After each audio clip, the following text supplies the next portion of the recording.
How can you train, eat and think like an athlete? This will probably be a quite controversial video, but I think it can help actual athletes, wannabe athletes, or people that want to know more about athletes. You see slogans on YouTube called "Train like an athlete" from our buddy Jeff Cavalier, and although you know that I really like Jeff, I think this slogan is bad advice. And here's why. See, there's a big difference between professional athletes and regular folks.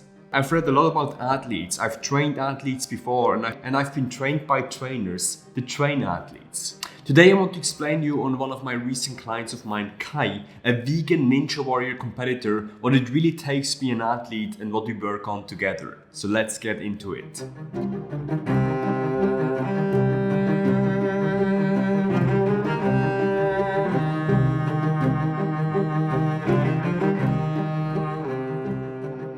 The work schedule of an athlete is rigorous. No, it's almost destructive. Calle is a ninja warrior competitor in top shape and he's training 21 hours a week. Yes, this is every single day for 3 hours. This might sound extreme, but really this is not something extraordinary and quite common among athletes. While I'm not an expert in ninja warrior stuff, I've been working with Calle to optimize his nutrition and performance altogether. One thing that I try to instill in Calle, even on our strategy session call, is that he needs to optimize everything. This is how Calle's nutrition plan looks like. You see, there are tons of supplements involved. For a normal person, I would recommend them to trash 90% of those supplements. But for an athlete, that's a way different story.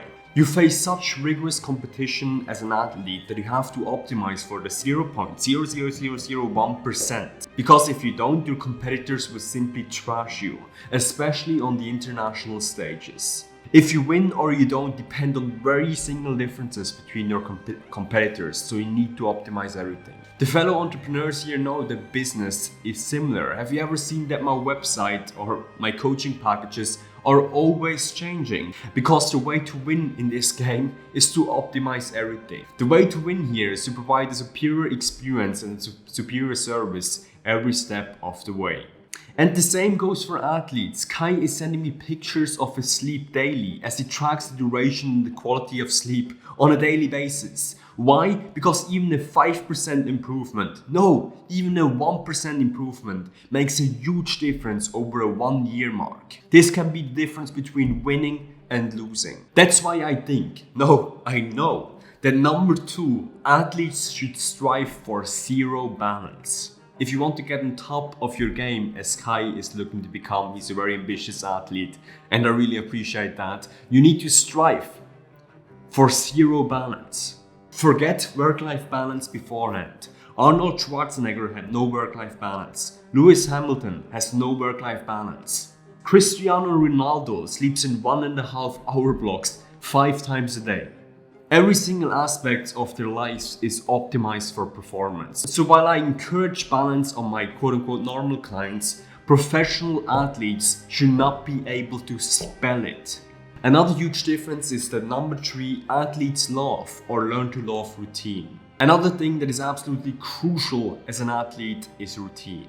An athlete should strive to optimize his performance and then replicate that performance in high-stress environments. But don't take my word for it, take Michael Phelps' word for it, the most successful Olympic athlete to this day. He has a 2-hour-long routine before every one of his competition. I just have to read this article out to you right now. On race days, Phelps arrived at the pool in time to begin stretching 2 hours before each event. Phelps began his routine by stretching his arm, then worked his way down his body until he reached his ankles. After 30 minutes, Phelps entered the pool for 45 minutes of warm-up swimming. His warm-up included swims of 800, 600, 400 and 200 meters, a swim kick pull drill, then a few 25-meter sprints. He then changed from his warm-up outfit to a skin-tight racing swimsuit, a task that took 20 minutes. Next step, music. Phelps escaped into music approximately 20 minutes before each race, usually selecting hip-hop and rap or occasionally techno. His hit list included tunes by Lil Wayne, Rick Ross, Young Yeezy and Jay-Z. Phelps told Time magazine that the music helped him get focused for the upcoming race. This is exciting. Final step, starting block routine. Phelps performed a set routine in the final minutes before his races. He stood behind his assigned starting block 4 minutes before the race. When his name was announced, he stepped onto, then off of the block. He swung his arms 3 times, stepped back up on the block and assumed his starting position. The reason he has that is to get into his zone of top performance. You see how rigorous and well planned out this routine is? No, it's absolutely freaking crazy. Yet that's what it freaking takes to succeed as an athlete. With Kai, I've created a 14-step pre-competition checklist, you see it right here, that I keep confidential though, so I blur some stuff out due to sake of competition. But the goal of this checklist is to replicate his performance in the best possible way. You see, we've even written down the minutes before competition or an important training. Next to routine, I would also like to instill this point in Kai. Number 4, athletes are ignorant of the opinion of others. This is a controversial topic, but I think one of the most important attributes of a successful athlete is to be ignorant of the opinion of others, is to not give a fuck what other people think of you.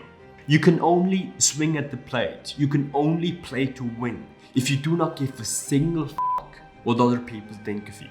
This is extremely hard, yet crucially important. Wins and losses, highs and lows are an important part of the career of an athlete. But if you're not capable of dealing with the lows, which are inevitably, you will simply be gone forever. The media will tear you apart. And the stress of competition, and therefore the importance of this rule, rises if you compete internationally. Take Ronda Rousey for example. She's a person that was not capable of dealing with the lows. After 2 losses, or even after 1 to be honest, she threw in the towel. And it cost her her career in the UFC. Number 5. Athletes should keep the main thing the main thing. This applies for athletes and honestly other top performers such as professionals. You need to keep the main thing the main thing. This is so important. Meaning Kai, I leave a link for his YouTube channel in the description down below, so please subscribe to his channel, show him some support. Should focus 100% on being a great Ninja Warrior competitor. He should outsource all his other activities. Heck, he should even look into hiring a chef or getting meal deliveries during his day so he can focus 100% on being a great competitor. An athlete doesn't. No, an athlete shouldn't need to know how to run a business. They need to understand the basic functions of their task to not get ripped off, but they need to put every single ounce of energy into becoming better at their craft and honing their craft. Because in the end, what pays the bills, or soon will pay more than that, in Kai's case, I'm pretty sure, is the athlete's craft. Conclusion: how to train, eat and think like an athlete. The moral of this video is probably that you shouldn't. Being a professional athlete is not the same thing as being a normal functioning person. Let's be really freaking frank here. It's usually a tough, lonely and very difficult road to go on, with a lot of freaking sacrifices. Athletes need to optimize everything, forget balance, love routine, be ignorant to the opinion of others, and athletes should keep the main thing the main thing. That's how athletes truly get on top of their game. So while genetics and luck always play an important role, we should remember that the harder we work, the luckier we get, and the fortune favors the bold. Until next time. The mission of this YouTube channel is to put veganism across the goal line. If you want to help us achieve that, like and subscribe to this channel, and don't forget to hit the bell icon. Let's make food production great again.